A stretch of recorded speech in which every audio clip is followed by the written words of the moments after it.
The following is a special presentation of Tony Kurre Radio. Welcome back to Bite by Bite. He is Michael Coleman, the CEO of the Heart of Alabama Food Bank. I'm Tony Kurre. We do a couple shows here on the TKR. I'm very, very proud of those shows and happy to have a Mission-Minded and Bite by Bite. And of course, on this particular day, it is Memorial Day. We're working, brother, and it's so good to be working with you on this very special Monday. But we thought we'd go ahead and talk about our vets and how they're affected by hunger and insecurities and everything that you got going on. I would imagine we've talked about school children, we've talked about rural areas, but we don't talk about our vets a whole lot and how they're impacted by food insecurities in this country. Yeah, you're right. It's one of the first issues that I dealt with when I came here. And I just want to start off thinking about I served 21 years in the Army. I was deployed to Desert Shield, Desert Storm, and while that was not, I did not have to go through near what many of our brave men and women have gone through in terms of it was not. I never felt like I was fixing to die, and nor did I see a lot of the terrible things that have been seen over there. But so many people have joined our armed forces and have lost their life in defense of an idea and the love of their country, and are certainly worthy of all the honor that we could put forth. And so many, I get it gets cliche, freedom's not free, all that kind of stuff. But the reality is, United States of America is the greatest experiment that's ever happened in our world's history. Mm-hmm. And it's been made possible because we are free to think and discuss and live our way that we think is right. And if it weren't for people willing to fight for those ideals to the point of losing their life, I doubt we would still have it.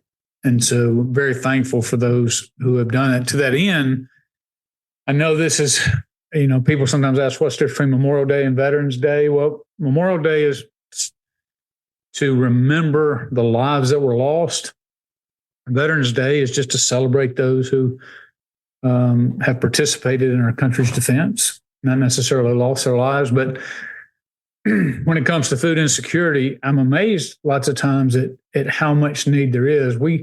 Last year we did a mobile pantry, and for those who may not know what that is, that's where we take typically a box truck of food. It may have about 10 totes of food, probably 12,000 pounds of food, and volunteers will bag it up in sacks, and people just are in their cars. It's just a mobile pantry, just drives through. We hand them the bag, and they just keep going, and we were able to dispense a whole truckload very quickly. But we did it out in partnership at the VA facility in East Montgomery, and we had trucks and cars wrapped around the corner. And even when we were done, we had already been serving for over 2 hours. We didn't have any food left. There was still a long line, of vehicles. And there's all sorts of factors, Lots of times there's a stigma. People stand in food line. Oh, you're lazy. You don't want to work.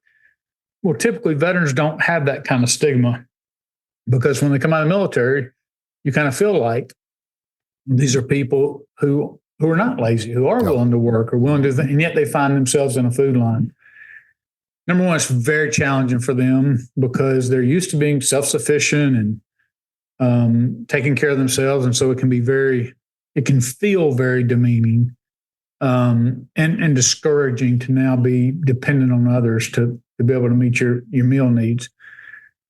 But it's times like this, I remember those who have survived, whose lives weren't given in war, but they come out of conflict with great trauma in their minds.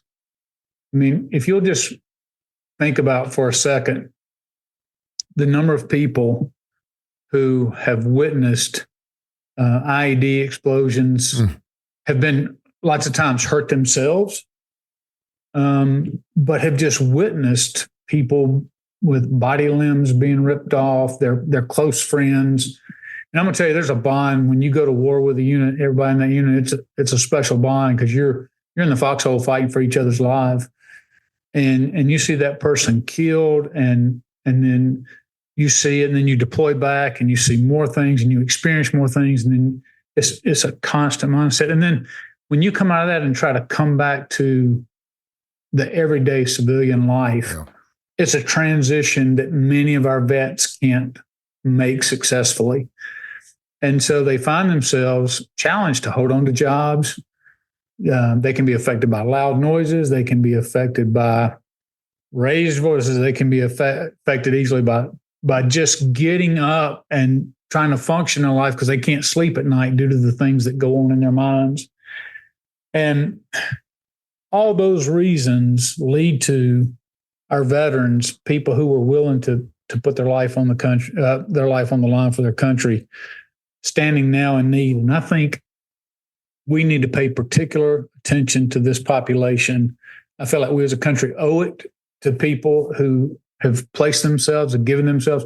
They wouldn't be in that situation if they had not first sacrificed themselves to be in that situation. So I think, and I'm very thankful for the VA that stepped up over the last 10 or 15 years to really improve services, to meet the needs of vets, mental health. Suicide rates are much higher among vets. And that's active duty and, retired. But food insecurity is one of the social determinants of poor health, and one of the easiest ways we can overcome that. And so I'm glad to see the VA now is getting into this field.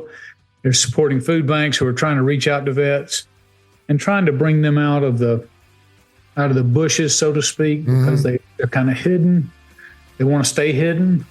They're not people who typically bring their problems on others and just lay it out there. They're people who need our respect, but who need our help, and we need to do it in a way that honors them and honors their service. So we're very committed here, as I know many other food banks are, about reaching this population, just to let them know we love them and we care about them. We know the problem is real.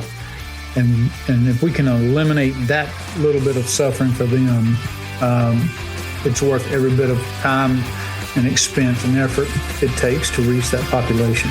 Well said, my friend. This is Bite. Bye-bye. This has been a special presentation of Tony Curry Radio.